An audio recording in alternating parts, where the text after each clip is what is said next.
Salut à tous, c'est Sully Perfecten, j'espère que vous allez bien.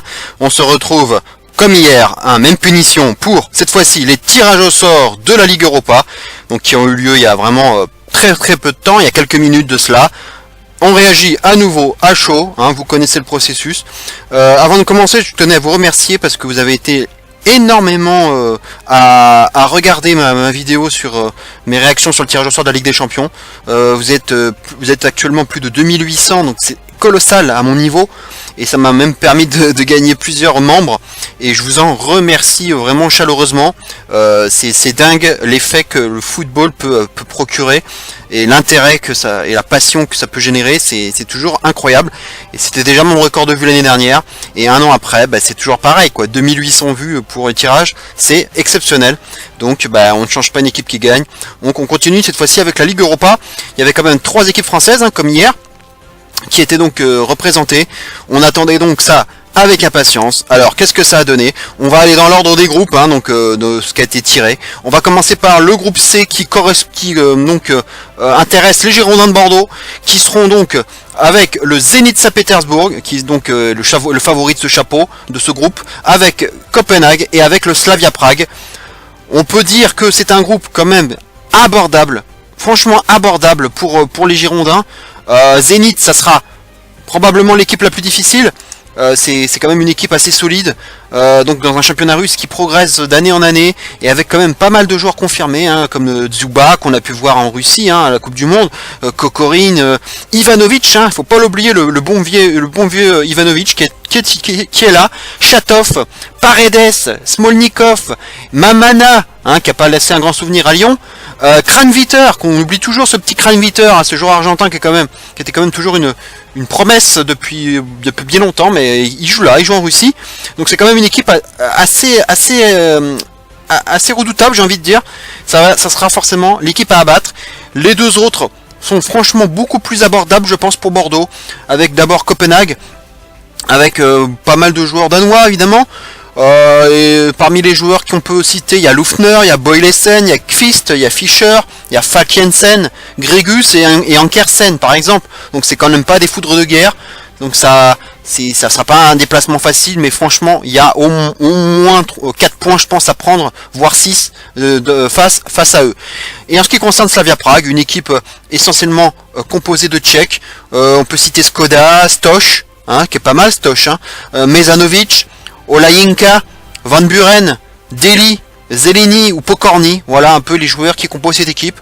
Encore une fois, une équipe qui est vraiment abordable pour Bordeaux, même si les débuts des Girondins cette saison a été chaotique, avec toujours pas d'entraîneur finalement, puisque Eric Bédouet fait toujours l'intérim. Thierry Henry a décliné. Finalement il reste avec l'équipe de Belgique. On sait toujours pas qui va prendre la place d'Eric Bédouet. Ça va falloir attendre un petit peu la trêve internationale pour le savoir. Mais c'est vrai que les débuts sont vraiment très compliqués pour Bordeaux. Là on peut déjà s'inquiéter. Donc on va voir ce que ça peut donner. On va voir comment ils vont gérer ça, parce qu'il y a quand même les matchs du jeudi et puis les matchs le dimanche à assurer derrière. C'est jamais évident, surtout quand on a un effectif un peu limité comme celui de Bordeaux.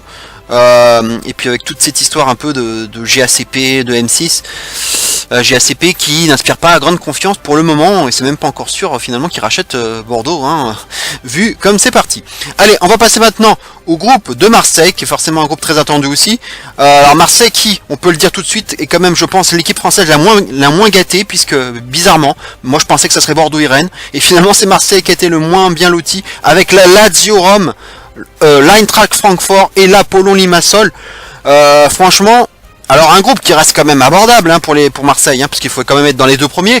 La Lazio, ce sera l'épouvantail bien entendu, c'est l'équipe du chapeau A, avec évidemment la star, un joueur qui a été très convoité et finalement qui est resté, c'est Milinkovic-Savic, le Serbe, très bon joueur.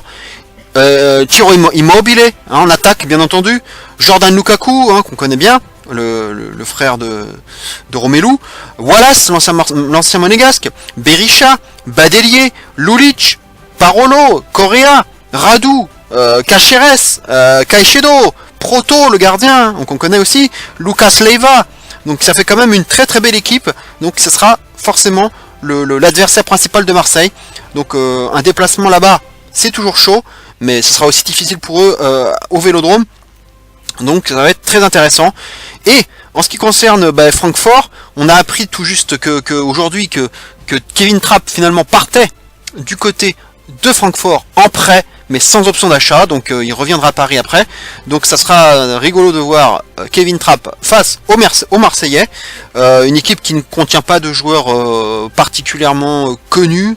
C'est une équipe correcte, mais vraiment on va dire de seconde zone du championnat allemand, mais qui s'est quand même qualifié, donc il faudra quand même les prendre au sérieux.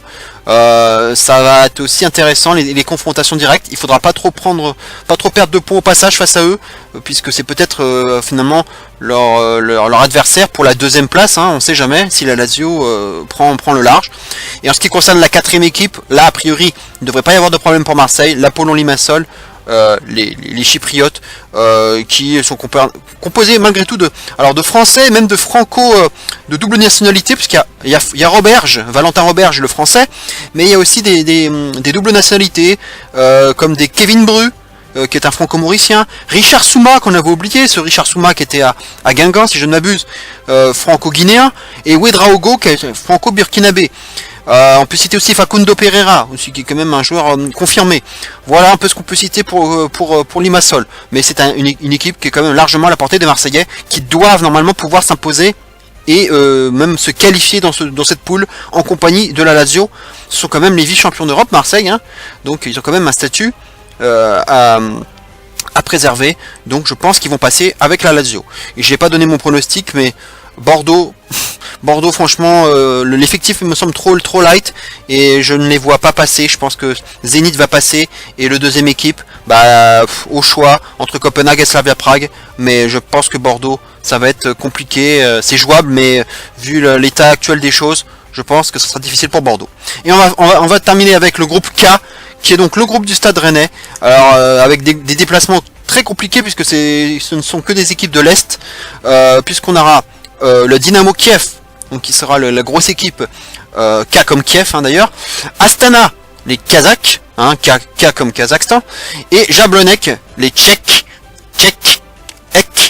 Donc le K revient beaucoup dans cette équipe, dans ce groupe. Alors Dynamo Kiev, bien sûr, ce sera l'épouvantail, l'équipe la plus compliquée pour Rennes, avec Chabanov, Burda, Morotiuk, Pantic, Kadar, Sidorchuk, Bezedin, Kalin Vincev. Voilà, en gros, voilà, c'est pas forcément des joueurs très connus. On a énormément de joueurs ukrainiens, hein, c'est pratiquement l'équipe d'Ukraine en quelque sorte, hein, le Dynamo Kiev, comme très souvent dans leur histoire d'ailleurs. Mais surtout des déplacements très très lointains. Hein. Kiev, Astana, Jablonec, ce sont des déplacements lointains.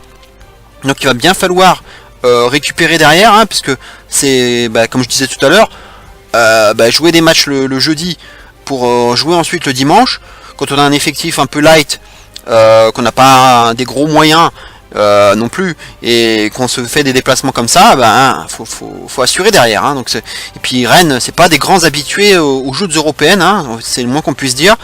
Donc va falloir aussi glaner de l'expérience, et ça va pas être facile. Ça ne va pas être facile.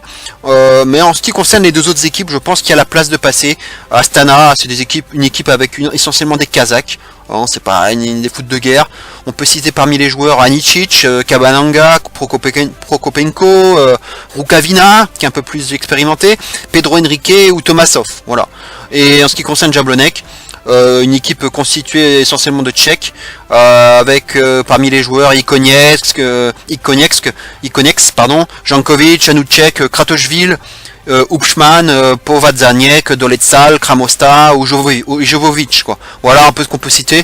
Donc c'est pas non plus des foudres de guerre.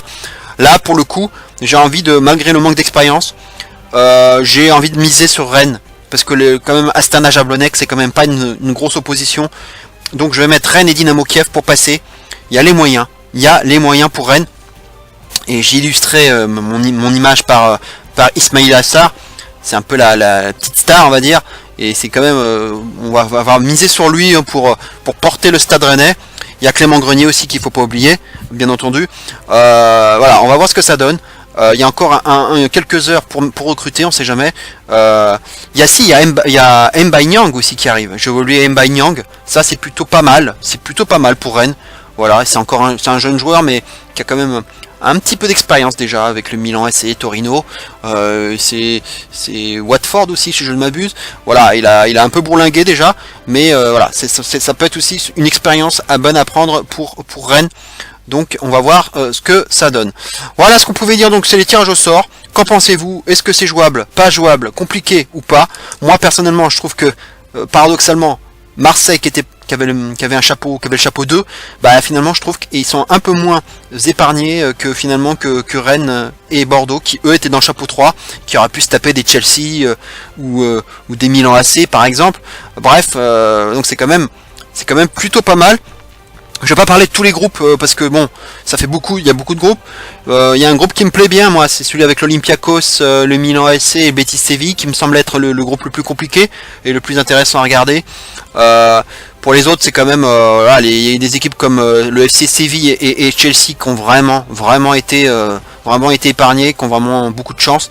Le Bayer Leverkusen aussi de mémoire, qui a un groupe très abordable. Bref, voilà, on va retrouver quand même des gros au rendez-vous pour le tour suivant, ça c'est sûr. Maintenant, les Français, ils ont la place, ils ont tous les trois la place. Je suis un peu plus pessimiste pour Bordeaux, mais il y a la place pour toutes ces équipes et on va tous les encourager. Voilà, merci beaucoup de m'avoir suivi. J'espère que cette vidéo fera autant de vues, voire plus que la précédente, hein, bien sûr. Merci de m'écouter. N'hésitez pas à commenter, à liker et à partager cette vidéo. Liker, c'est surtout le plus important. C'est pour la visibilité, bien entendu, vous connaissez le principe. C'est toujours très important. On se retrouve très bientôt pour une prochaine vidéo. Plutôt de catch, à mon avis. Parce que c'est quand même le plus gros de ma chaîne.